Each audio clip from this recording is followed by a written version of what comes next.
going on, guys? It's Nick here, back with another video.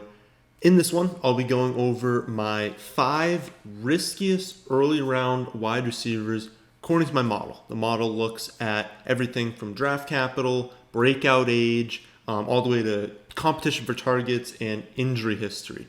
Before we start, remember the giveaway tomorrow is the final day. Someone will be winning an all-in membership to our website. All you have to do to enter is rate and review the podcast on iTunes and then tweet me a screenshot. That's it. So let's start things off with the stat of the day as usual.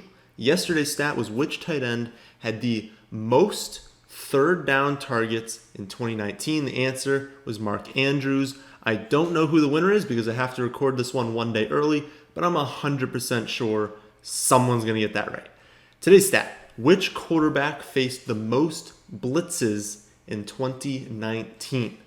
All right, let's talk about some risky wide receivers, and we'll be going in order of least risky to most risky among the 5. So first is Davante Parker, 35th riskiest wide receiver. 2 main factors are injury risk and the quarterback change. We don't actually know yet who's going to be the starting quarterback in week 1. I personally do not believe Tua is going to open the season as the starter. So I think to start the season, he will not have a quarterback change. But I would be pretty surprised if Tua just never starts at any point this season. I think somewhere like midway to late in the season, they're going to have that change. And so I gave him the bump down for quarterback change. But realistically, it's actually not even that big of a bump down. It's not really why he's 35th. He's 35th mostly because of the injuries. Since 2015, he's injured his ankle 3 times, fractured his foot, 2 hamstring strains, a back strain, fractured his finger. He had a quad strain, a shoulder sprain, and then the concussion late last season. So not exactly a full bill of health. Definitely deserves to get a ding there.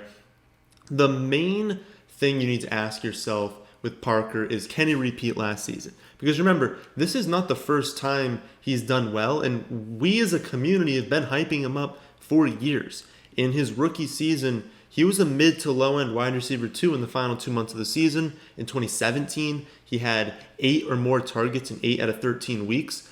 The problem with him has always been flashes, right? We always see a month or 2 months or random weeks where he looks phenomenal and then he just duds after that. So he's never put it together for a full season until last year. The positive thing I've been pointing to is the draft. They did nothing in the draft, nothing in free agency to add real competition. So it's going to be he and Williams easily as the top 2 receivers. And if you think Parker's talented and you think the targets are going to be there, then I'm more than okay with the risk in this like 5th round range where he's going. So he is not a player I would avoid because of the risk. The 41st riskiest wide receiver is Courtland Sutton. There's absolutely no injury concern. There's absolutely no concern with his age, his draft capital, his production, checks all those boxes. He gets this ranking because of a combination of 2 things: overall targets on the offense and ambiguity in his volume share in the offense. So what do I mean by that? Denver threw the ball 31.5 times per game last season, which ranked 27th in the league. Now, some people might say, well, wait a minute, they brought in Drew Lock. Maybe that was just Joe Flacco bringing that down. No, Lock threw the ball 31.2 times per game in his 5 starts. So that's what they wanted to do. They wanted to kind of play slow. They wanted to run the ball. They ran the ball in 43% of plays, 9th most in the league, and they only ran 59.6 plays per game, 29th in the league. Now, could they switch to a more pass-heavy approach this season? Maybe. I mean, there are some indications that it could be a good idea if Drew Lock turns out to be good. But we can't be sure about that. And they do now have both Melvin Gordon and Phillip Lindsay. So would it be shocking if they stuck with the same approach? Probably not, right? So you've got a potentially and likely low-volume offense mixed with a ton of competition for touches. Last season, Sutton was really the only guy. All the other receivers ended up being trash. Noah Fant was still just a rookie. Well, now Fant's in his 2nd season. They drafted Jerry Jeudy. They drafted KJ Hamler. And like I said, they bring in Melvin Gordon. So maybe he has the same target share as last season. but probably not, right? So that's why he ranks so highly on the risk scale, and it's why I'm currently avoiding him. AJ Green comes in one spot behind him, 42nd. And when I say these rankings, I want to kind of point this out, I guess. 42nd would be that there are 41 safer. So maybe I've been saying that wrong. If you rank first on this risk scale, I don't actually know who it is, it means that you have practically no risk. So like remember I said Ezekiel Elliott had a 1 risk score in the running back video. Well, AJ Green, there are 41 receivers who are less risky than him. He ranks 42nd. Just want to clarify that. But just know he's risky, right? And everyone watching this video knows he's risky. He played 9 games in 2018 before getting injured, missed all of last season, probably could have returned late last year, but they were tanking and there was no real reason to bring him back. It wouldn't have made sense for the Bengals. It wouldn't have made sense for Green. Would have made sense for no one, so they were never bringing him back. And if it was only that one injury, wouldn't be too concerned. But since 2012, he's injured his knee, groin, foot, quad, bicep, hamstring, toe, ankle, with those last 3 causing 29 missed games since 2016. Plus, he's going to have a quarterback change, and he'll be 32 when the season starts. So I'm sure a lot of you just heard that, and you're like, yep, I ain't drafting him. But here's the thing. As of right now, he's going in like the mid-6th round as the wide receiver 28. And what do we always say about risk at that point in the draft? We don't care as much as long as we're capturing the upside. I will draft the riskiest wide receiver in the league in that range if he has top 5 wide receiver upside. And Green does have that. He's averaged over 70 receiving yards per game in 8 of his 9 seasons as a pro, while averaging over 9 targets per game. Yes, he's been injured in recent years. Yes, he has a new quarterback, but it's pretty widely accepted that Burrow is an upgrade over Dalton. So if his ADP stays where it is, then he'll be a good pick. And I know I talked about him on, I believe, Thursday's Rankings Fallers video, but that's just because I had him too high. Right, there was no reason to rank him multiple rounds ahead of ADP, so I dropped him in the rankings, but I do still think he's a value where he's going because of that upside. 45th in the model is Kenny Golladay, which honestly is probably the most surprising player on this list. I personally don't view him as a risky pick, but the model does, and the 2 biggest factors it points to are injury concern and volume concern. Now with the volume there, it's not pointing to his share. We know he's going to have a good share. It's pointing to the overall pass attempts on the offense. So we'll start off with the injury. He had the bad hamstring injury in 2017 and then the chest late in 2018. But other than that, there's really not too much. So I personally am not that worried about his injuries. I'd be more worried about his target ceiling. Had 116 targets last season, 119 in his second year, the one before that, with the Lions throwing just under 36 pass attempts per game in both seasons, which is right around league average. But realistically, if you look at his splits last season, it was fairly clear once Stafford went down that he played worse because of the quarterback play.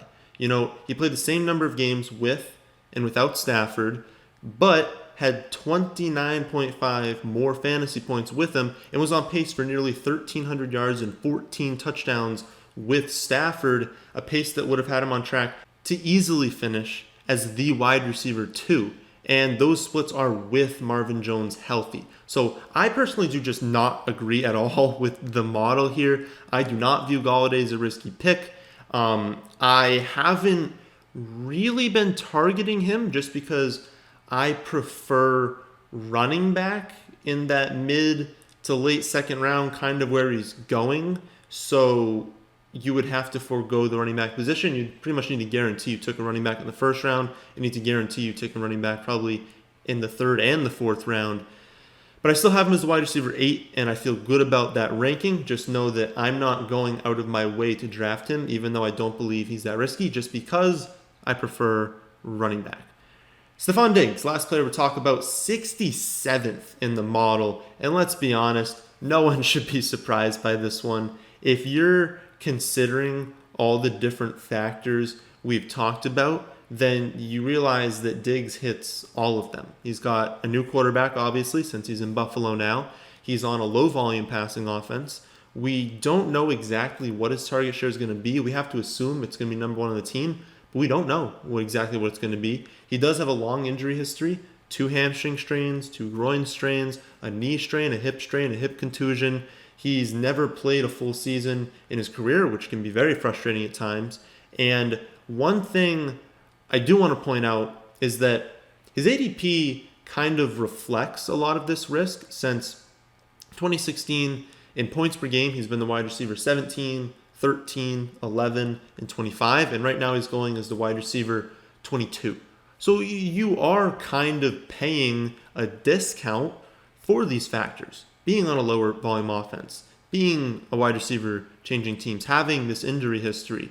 So it's not like you're paying exactly what you were when he was in Minnesota. I definitely wouldn't draft him if you had to do that. The reason I'm not drafting him isn't really the risk, it's the upside. Remember what I said with AJ Green? I'll assume this risk in that point in the draft if you give me top 5 wide receiver upside.